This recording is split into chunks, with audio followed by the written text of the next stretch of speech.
Hi everyone, and thank you for joining me for this special BCA update video. Today I am joined by Jordie Howell, who is a long-term member of Blind Citizens Australia, and we're here to talk about International Braille Day, which is today, the 4th of January. Jordie, can you tell us a little bit about International Braille Day and what it means for you? Certainly. International Braille Day is celebrated on the day of Louis Braille's birth, and that's January 4th. It was established in 2019 and ratified by the United Nations to celebrate the importance of Braille in the lives of blind and vision impaired people as our medium for literacy. So given that we've had lots of talk about the Marrakesh Treaty and copyright and sharing books across borders, Braille is very much part of that story. Lovely, thank you. And Braille is a big part of your life. You are certainly one of the most knowledgeable people that I have ever come across when it comes to Braille. What does it mean to you, and what has it led to in your life and your career and your interests as well?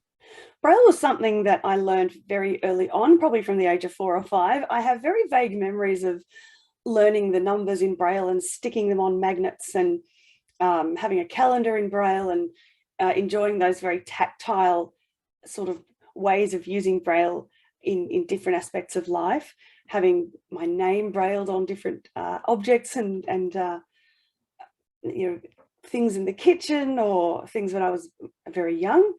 But Braille was my literacy medium throughout school and through university. I don't think I could function successfully without it as an adult. I studied music at university, and so I used Braille music to learn music very quickly or to participate in mainstream concerts and performances where we had to learn music in a short turnaround time. Oh, lovely. And you recently participated in some vocal masterclasses. Can you tell us a bit about that experience? Yeah, from 2014, for several years in a week during July of those years, I participated in the West Australia International Leader and Art Song Festival masterclasses, where master teachers from abroad as well as at home were invited, including Graham Johnson, who's an amazing pianist, accompanist and scholar in German Lieder. And I was able to learn music quite quickly, lots of German Lieder, obviously, and it sort of compete in those performances and masterclasses in that mainstream series, which was really exciting for me because I think without Braille, I wouldn't have been able to do that successfully, particularly when I was asked to learn some duets a couple of weeks out from the performance and there were no sort of recordings readily available. So having that independence of Braille under my fingertips was just paramount for that experience. Awesome. And for the people out there who haven't come across Braille music before, can you give us a bit of an idea of how it works? I can. So Braille is made up of a series of 6 dots. So every letter or symbol is made using those dots. So you have, like a dice, 2 columns of 3. The top 4 dots in Braille music resemble the pitch. So, and they are also the quavers, and the bottom 2 dots represent rhythm. So if you have, for example, the bottom right dot added to a series of 4, you are working in crotchets, which is kind of 1 beat per bar.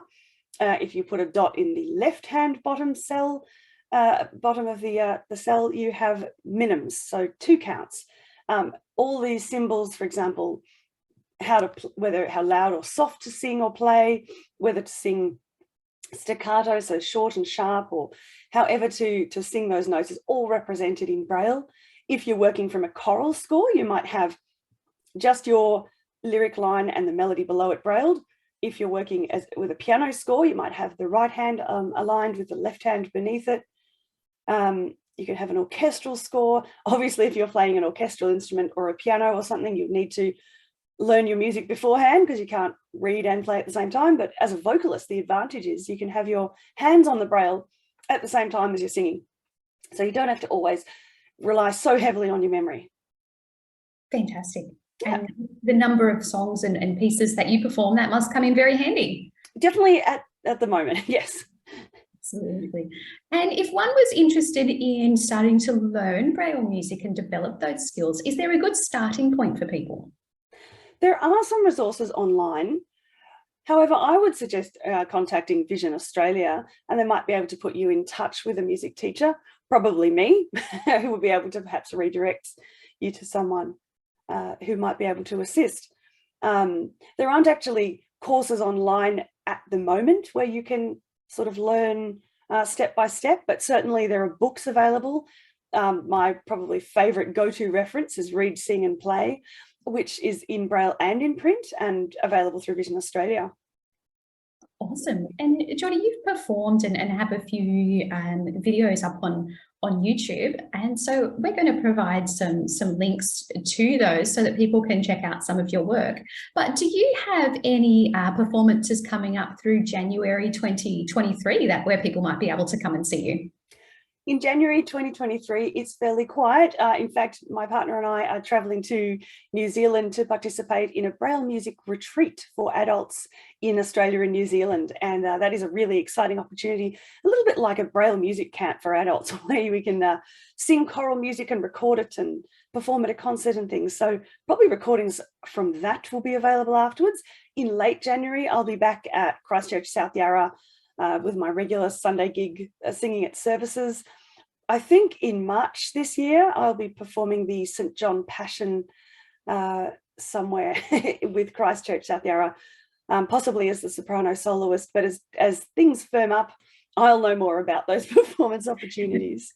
Wonderful. And just to wrap up, any big plans for you in 2023? Perhaps maybe looking at recording an album? Yes, well, I've recently linked up with a pianist friend from my university days 20 years ago, and I'm hoping that her and I will be able to do some recording together, and perhaps I can record an album with some of the pieces that I love. There's a particular song cycle by blind composer Ian Cooper, who I mentioned before, who wrote the book Read, Sing and Play. And I just love to put some of those songs out there and record an album as a solid evidence of what I've done in my life vocally. Lovely. Thanks so much, Jordie. Thanks for joining us today. And I'd like to just wrap up by wishing everyone a very happy World Braille Day.